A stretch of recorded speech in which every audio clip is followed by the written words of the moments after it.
Welcome, everyone, to another episode of Just Saying Football with Jack and Sean. I'm your host, Sean Gann, alongside my partner, Jack and Nicholas. We're here to bring you news, notes, weekly updates, and game analysis of your favorite teams from around the league. If you've not had the chance, go check out our website at justsayingfootball.com and follow us on Instagram at JustSayingNoGWJS for article and video updates. The collaborative draft is done. It's time to go over, maybe talk about some picks that we disagree with. Just want to maybe explain a little bit more to the people so they can understand the logic, because we know that it's a little weird, some of them. That's it. That's what we're going to get into with this one. Yeah. We're just going to talk about, literally how we hate each other's picks and how, the other GMs that we were simulating are not good. But, so let's get into it. For Sean, the first pick here, Aiden Hutchinson, Michigan. We've said it so many times, just how else are they going to go, Yeah. Look at the mock drafts if you need an explanation. Number two, I think, is maybe some people don't know a lot about Trayvon Walker, aren't really sure. They probably heard a little bit more about Cabon, Thibodeaux, and that kind of stuff. I think what really is the pick here and the reason why is the Lions are going to kind of dictate this draft for this number two pick. Yeah. Us, I think, Jack and I were talking about this a little bit. The edge rusher makes the most sense because they let Trey Flowers go. The defensive line isn't great. Seems like he fits the culture that Dan Campbell is bringing to the system. And I think the only logical pick at number two for them, outside of Walker, is Neal or Ikwonu, just because it's offensive line help for Goff. It's always just good to get that. You did just get Penei Sewell last year. You could just double down on that. But if they're not doing those two moves and they're not trading, I don't see anything else. Yeah, I've heard that, a lot of stories about, them liking Kyle Hamilton, them liking Malik Willis at this spot, but Trayvon Walker has had the highest draft rise, this whole draft prospect, this whole process, his college football playoff games when Georgia won the championship, he was excellent, killed it at the combine, killed it at his pro day, definitely fits the culture. So, I thought that was the right pick there, and I'm happy, it seems like it was. The next one here, you had Cabon Thibodeaux, Houston Texans, that's going to be able to give them, at Mario Williams, Jadeveon Clowney kind of franchise reset pass rusher. Lovie Smith, defensive minded guy. He loves the defense. But going into this fourth pick, I also think is interesting with Robert Saleh here. Montgomery going 4. So how do you feel about that? I mean, they have a lot of options. If top 3 pass rushers are off the board, those are guys that they would want, but not there. I think, again, similar to what I like about the Jets here is, and similar to the Lions, for them, it's like if it's not offensive line and it's not going to be their secondary because, Marcus May has gone free to see their secondary. It's pretty inconsistent throughout the year. So if they're not going to go like Kyle Hamilton, like you just mentioned, top prospect, high on all the boards, and they're not going to go offensive line getting Neal or Ikwonu, they obviously got Cross, who's been flying up the boards recently as well at that 10th pick down there that everyone can see. But yeah, I mean, I think Sauce has kind of established himself as the number one cornerback in this draft. Stingley seems to maybe have the higher ceiling, maybe based off of what they've seen from some of his older footage, but I like Sauce for them. I like that a lot. I think that, it makes sense for them to go the secondary here if they're not going to go offensive line, or if they're not going to trade back. It's similar to that Lions situation. The top 3 defensive linemen are off the board. You secure that secondary. Yeah. And, I think, Sauce Gardner, me and you have been, just praising him all season, just when we get to go back and watch all the Cincinnati games. The Jets have not had a lockdown corner really since they got Darrelle Revis. And, it seems like such a short time ago, but they drafted him 15 years ago. They gotta have a new guy. I do love, his fit for them too, defensively. Yeah. Yeah. And then, we got Evan Neal, number 5, as a Giants fan, gotta love that, big protection. I had, Ike Ekwonu at 6. Now, the Panthers, you mentioned, some teams here kind of dictate what the rest of the draft's going to look like. The Panthers could go quarterback here. They're looking a little comfortable with Sam Darnold. They could go get him some protection. Do you like this pick here, or what are you thinking about this? Yeah, their offensive line was pretty bad last year. Tyler Moton, who they franchise tagged last season, was their only bright spot. You have great pass catchers. Why not protect the quarterback a little bit more? And then in turn, you hope that protects CMC, who's been injured nonstop. And I think really the big thing is about this draft is that there really isn't a clear top 10 quarterback like there has been. We've been really lucky the last few years to get these great quarterbacks coming into these drafts. And, statistically, you got to have a down year. And that's not to say that none of these guys in the quarterback class are going to be the future stars of tomorrow. It doesn't matter where you're drafted. It comes down to your work ethic and whether or not you want it more than the next guy at the end of the day. So it's not to say that they can't become those guys, but at this point in time where we're at, it doesn't look like there's really a top 10 quarterback. So you don't go and you don't reach for that. You don't do that. Maybe they trade back. I know I keep talking about trades for everyone, but like maybe they do trade back instead. Maybe there's someone else that wants to get ahead of them for a player that they like instead. Maybe they want, maybe that's Seattle. Maybe they want a better offensive line. Like I don't know, but I like that for the Carolina. Maybe a secondary guy. Maybe they go Stingley early on just to get some support up there, and they get the second best cornerback. But I think offensive line help is going to be crucial because next year, if they don't stick with Sam Darnold, they stick with Sam Darnold this year. You want to at least solidify that offensive line. You don't want to be saying I have a crappy O-line and I'm looking for a rookie quarterback I'm going to have to shove in there and play and hope for the best, and that messes up development and it becomes all these other issues. Yeah, man. And, I got to say, when I'm looking at the pick after here, it seems very straightforward on what the teams need. But, this is going to be, like you said, this could be a trade. This could be an opportunity for teams to trade up and get one of these top prospects before, this huge run at, between, 7 and 14 kind of comes, where a lot of these teams, it seems like, they're kind of matches made in heaven. But, the Panthers have a lot of options here. And, even though we didn't do trades in this mock, I'm expecting a lot of trades this year, especially with all these teams having double picks and trying to build more capital. Yeah, it wouldn't surprise me. And obviously, I think the 7th pick, like you mentioned, it just kind of makes sense. Obviously, for Atlanta, need a wide receiver. They're going to get their chance to take the first wide receiver off the board of their choosing. Yeah. I think 9, I think it's arguably a reach maybe for some people. I'm really high on Jermaine Johnson. Former Georgia player, goes to Florida State, becomes the ACC Defensive Player of the Year, his first run there. I think he's really, really good. A lot of people are going to sleep on him. And the main reason for me was Seattle with that pick. And obviously, Charles Cross is right there in our draft, and they could easily go that route. But their defense has just been so bad the last 3 years. We keep talking about it every season. They don't get after the quarterback. They don't defend the pass. They got Carlos Dunlap, and he's been the only bright spot for that line. I just think at some point you've got to just get an edge rusher. And this is such a talented defensive line class that take advantage while you got this top 10 pick.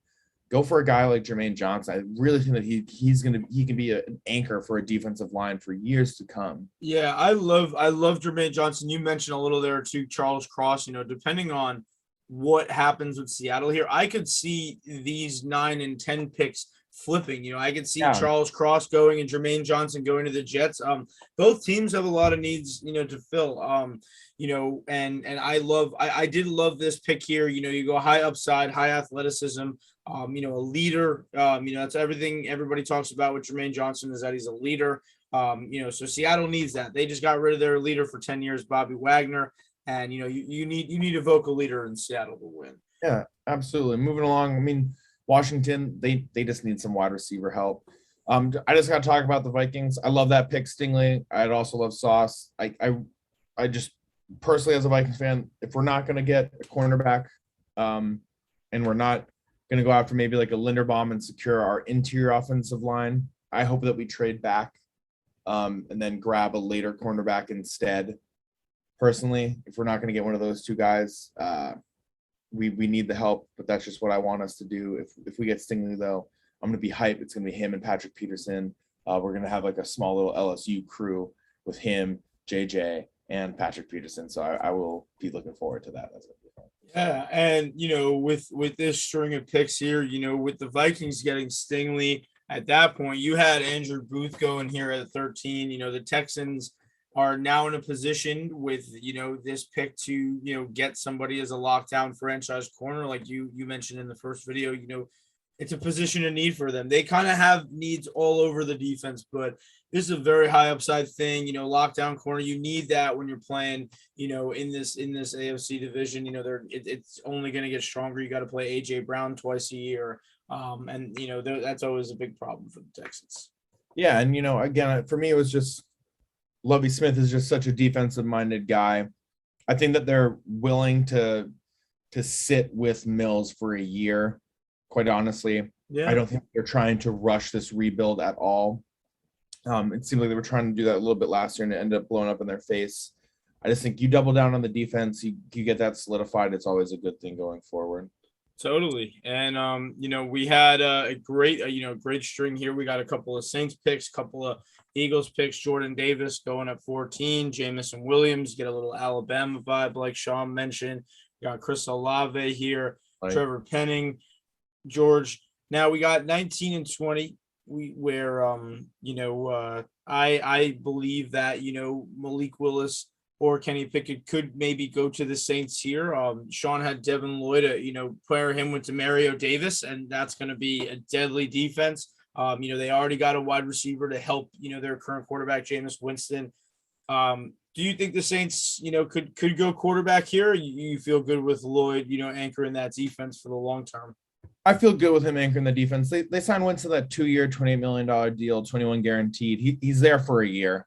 I don't know if he's there for a year. They could go and get a rookie quarterback still anyway, even though they signed him. We've seen they were negative 70 million in cap space this year. So they're not afraid to just hand out money. They've been paying Josh Hill like there's no tomorrow. But everyone's saying to stop doing that. Now he's their tight. I don't know. So it wouldn't surprise me. They seem to have that. However, I thought that logistically, just stick with what you got. People seem to like him within the building. Stick with Winston. If you add a rookie, all of a sudden it becomes all these other problems and maybe he doesn't play super well. One thing I do want to say, George coming in at 18, I thought was interesting. I thought, and I think possibly that Philly opts to go the secondary there. If they don't go edge, I like that maybe getting like a McDuffie or a McCreary there potentially. Honestly, yeah. And McDuffie at 26, I kind of saw that he was like the last person that I looked at before I went with George. And I'm like, he would be a great fit there, kind of how Jalen Mills fit in on, their championship defense a couple years ago, getting like a good slot corner, getting a guy who can defend the speed guys. I love Trent McDuffie. I kind of feel bad when I'm looking at him now that he fell all the way to 26. He's definitely not going to 26 in real life. I don't think, but this 18 pick, that's like a great range for him where he could fall. Booth is gone, Stingley, Sauce. The Eagles are going to be facing a lot of competition with the Cowboys. If the Commanders do get Drake London, they're gonna need some secondary help there in Philly to stop them. So they won't have any issues with the Giants. The Giants have their own issues. And I gotta say too, love. So we obviously want to talk about 20. Sean's reaction should totally go viral for when I picked Kenny Pickett here. What's your beef, Sean? What's your beef? Tell me the beef. Look, man's got tiny hands. No, I'm kidding. Nothing to do with that. I totally get the whole Pitt relationship, ACC, high competition, etc. The Pitt relationship, they get to play. Yeah. They have the same practice fields. They see each other all the time. There's a lot of Pittsburgh Steelers and Pitt University overlap, and I totally get that. For me personally, I just think Wills has a little bit more of that juice in him. Mm-hmm. I like Wills a little bit more. I thought that Mike Tomlin had a few reactions at the pro day that made me feel that he was the one that really liked him. Yeah. When Mike Tomlin likes someone, it usually ends up going really well for the Steelers. It wouldn't surprise me if they go Pickett. I think just personally, I have Willis above Pickett. So for me, if anyone is going to take a quarterback immediately off the board, I would expect to be Willis. I mean, again, there's that relationship with Pitt. The head coach could be saying something, Tomlin, the scouts, some people could be talking and that kind of stuff that just sheds a little bit more light on Pickett. They have a little bit more of that information right there. And like we kind of talked about before you and I got into this, Willis might not have seen what's considered the top tier talent of college football. And then when you take that out and then you bring it into the NFL, sometimes it works really well, Josh Allen, sometimes it doesn't, Carson Wentz, and those are just two guys in recent memory. So it becomes more of a 50-50 shot. I just thought what we saw on his pro day, his deep ball looked great. His ability to run was fantastic. I like the twitch in his hips while he's turning off and running onto his left side as a right-hand thrower. I was really personally impressed by that, and Kenny Pickett impressed me as well.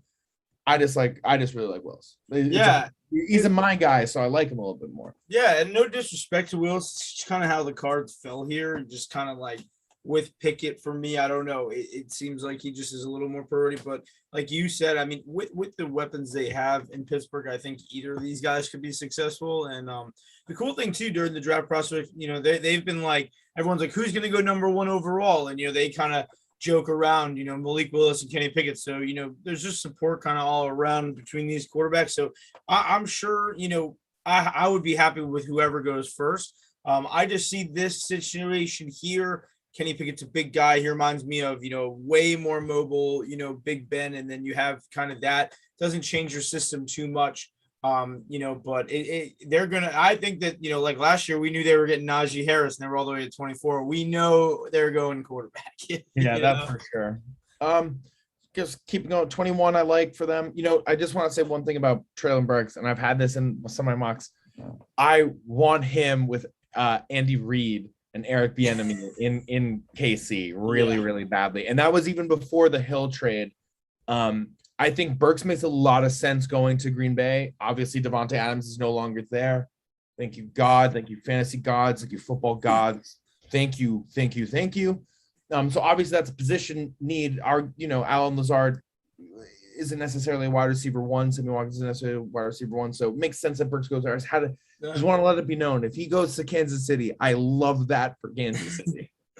I mean, and man, he's just one of those vertical threat receivers. And it's crazy because Jamison Williams is really that guy this year. That's the deep threat. That's like the super speedster. But then you watch Treylon Burks like on the field and you're like, wow, like the way he cuts, the way he gets separation. This is like an Aaron Rodgers kind of route running guy. And like you said, they don't have a number 1 receiver for a guy who just won 2 MVPs in a row. They have another pick. They have to get the best offensive option here for them at this time. Yeah, so, and I got to say, these next 3 picks, I'd be a huge fan of any of these 3 prospects going to these teams. Linderbaum, huge guy, top 10 prospect in the whole draft. Just plays center, doesn't have a high demand at his position, but man, like you said, that's a good way to keep Kyler Murray around.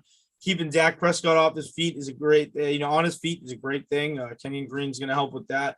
And man, like Wyatt in Buffalo, you couldn't have made a better pick there, man. That is beautiful. I just wish in this year's draft that to me there was a first round running back. And like there was a Najee Harris last year. I wish we had a Harris this year. Only reason why is that I think this Buffalo Bills team is like this close from being in the NFL in the Super Bowl, right? They're like inches away. And I know it's a passing league and you got to have the best passing options, best quarterbacks, and they have that to an extent. But if they could add a running back, that someone that on 3rd and 1 they can handle, I've said this before a bunch of times, someone that can just hand the ball off to comfortably. And Josh Allen in certain game situations, hand the ball off and he doesn't need to do everything.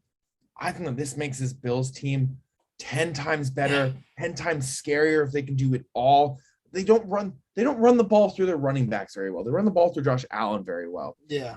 It's been working, but I just really think like in the second round, maybe to get Kenneth Walker or Breece Hall, like Buffalo Bills team becomes that much scarier. And I don't think that they will go running back here. For some reason, they really, really like a running back. If they did though, and they did get Breece Hall or Kenneth Walker, I mean, both of those guys, I feel like are top 2nd round guys. Like we don't have a solidified 1st round back, like you said, but man, if they this right here, where you're doing is best player available, and I'm all for it. If they did go running back and they got, I don't know, I think that Kenneth Walker would be the most dominant in the system by a mile, Yeah, agreed. And he's used to the cold weather out in Michigan, so it'll be perfect.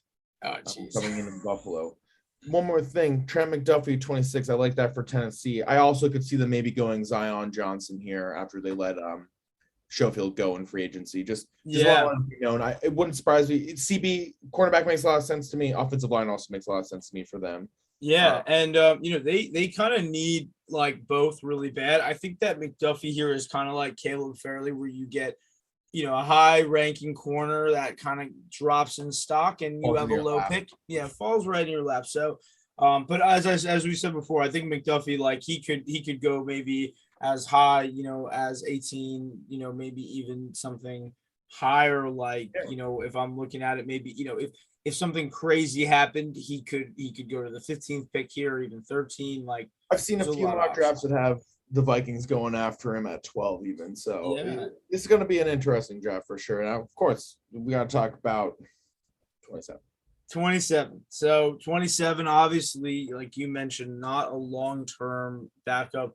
Kyle Trask right now, we haven't seen anything so far. So, them drafting Malik could be kind of the same sample size. Is there anything else that they could do here if they don't get Malik? Yeah, I mean, they could easily go secondary. Their secondary was atrocious last year. That was just really hard to watch from that team. Yeah. So it wouldn't surprise me. I mean, they could even go like Daxton Hill and they can get another safety. They can do something like that. And that wouldn't surprise me at all. They could go Zion Johnson, solidify the offensive line again now that not Ryan Jensen. Who was it? Alex Kappa's now with Cincinnati. Retired. So it just wouldn't surprise me if they did something like that as well. For me, it's just one of those situations where you get one of the top quarterback prospects. You're sitting there at 27. You weren't necessarily expecting him to fall originally in this draft. He's there. Brady's definitely going to play next year and has potential to play a year after that. It wouldn't surprise me. But does Brady have 3 years left? I'm not going to say yes or no, but if you guys have a talented quarterback that just learned from the GOAT for 3 years or 2 years. It's an important, and then you come back and you have him with Mike Evans, Chris Godwin, you have him with all these guys, you have, it's a good Todd Bowles situation. running the team now. Yeah, it's a great situation. I just think it's a good situation. And one of the things going forward, and it was the biggest, once Brady left the Buccaneers and retired, Buccaneers stock plummeted. This team was not prepared for the playoffs. This team was barely prepared to win the NFC South. They get Brady back, Super Bowl contenders instantly, right? Yeah. So it shows you how much a quarterback can influence your team. Now you solidify this situation going forward and into the future. All of a sudden, now you're saying, at least if Brady retires, we're not plummeting to arguably maybe one of the worst teams without Brady, but now we're at least going to be at the mid-level. We could, you know what I mean? We might be able to win the NFC South. It's not the strongest, but we know that we can still compete a little bit because we have the quarterback situation solidified. Yeah. That's just my logic.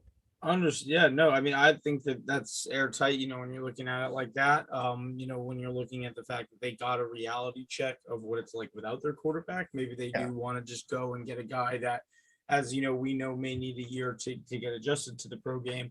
But no, I think that's a great spot for him to fall. It would be hard to see him falling anywhere between, at least up to 32 at that point if he were to not go to this spot. Zion Johnson, great prospect. Jaha Dotson, you mentioned that Burks would be great in this offense. Dotson is a little less polished, but definitely still, worthy of a first round. Very fast guy, good body. I like him at lower in the draft. Like, you know what I mean? It's like a surprise within the last few picks, kind of where I put him. Like, it wouldn't. Like, it could be the same if for whatever reason someone maybe bites on Traylon Burks early, and then for some reason Green Bay maybe gets.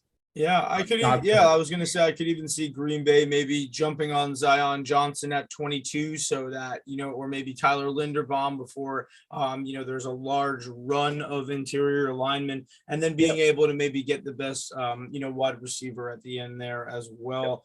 Daxton Hill, Jackson, both of these two guys, you lose Tyrann Mathieu, you lose Tyreek Hill, got to fill those positions ASAP.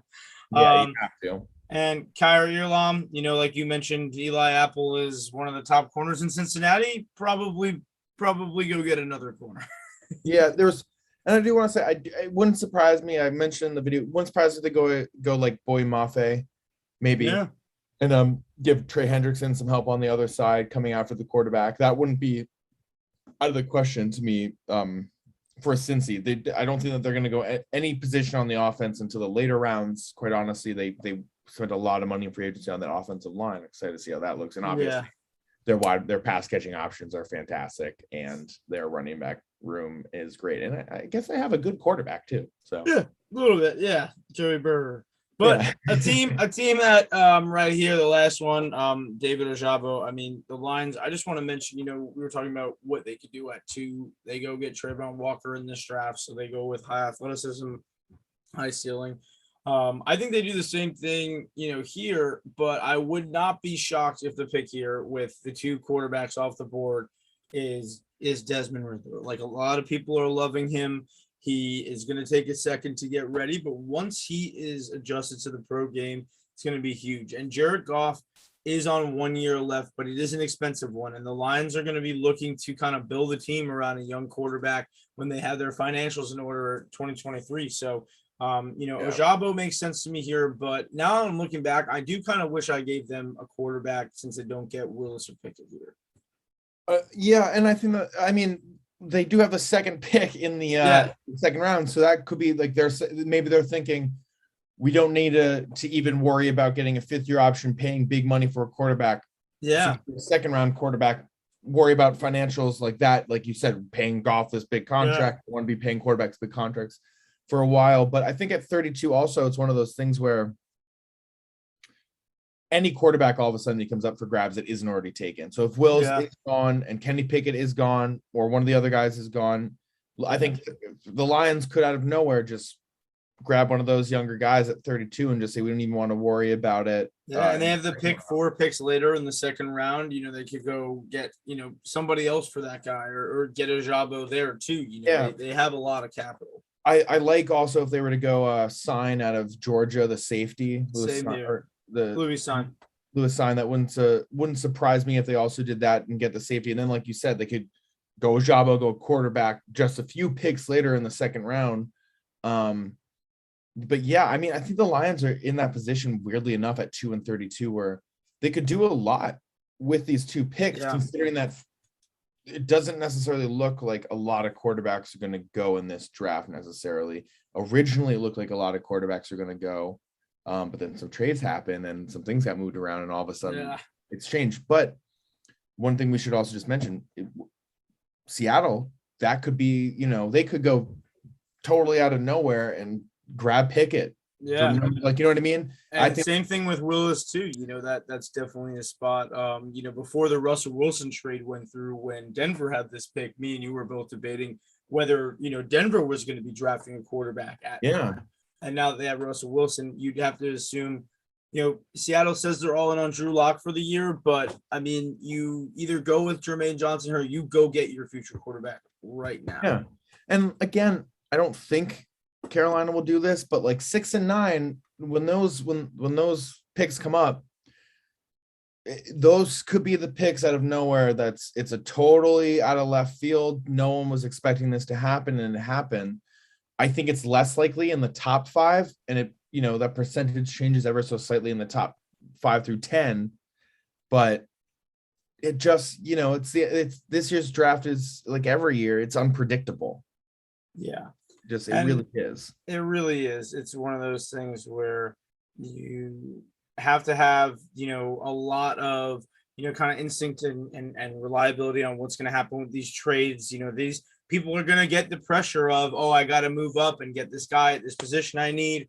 We see it every year. So, I'm just excited for that, man. I'm excited just overall for the draft and like what's going to happen, who our teams are going to get. I just can't wait to see how all these cards fall.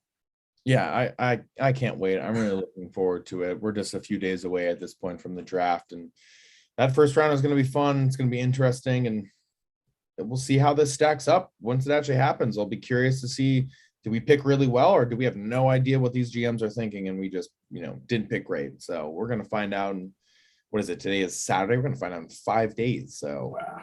I'm looking forward to it. Comes up quick, man. That all season goes by quick. And then all we got to do after that is wait 4.5 months to watch football. I know. This is the weird time of football, though, where it's like, every team could be the champion, and this draft will either make you feel like, we're going to be there, or you're going to feel like, crap, we're still 10 years away from ever winning the championship. So I'm looking forward to it. Hopefully the Vikings do me justice, and I hope we get our future stud. I'm curious to see who Kevin O'Connell is going to pick as his first year as head coach. That is all the time that we have. Thank you for listening. Thank you for tuning in. Hopefully you agree with our picks. If you do, swing a like. If you didn't, swing a like. Maybe send us a comment or a DM as to who you disagree with and why, and chat about it. Yeah, absolutely. And always check us out, justsayingfootball.com, Just Saying Football on YouTube for all these great videos just like this, and Just Saying No GWJS on Instagram for all video article updates. Any comments you want to make, and any DMs you want to send Sean about his bad picks. Yeah, I do suck at this. All right, thank you, everyone. Have a good night.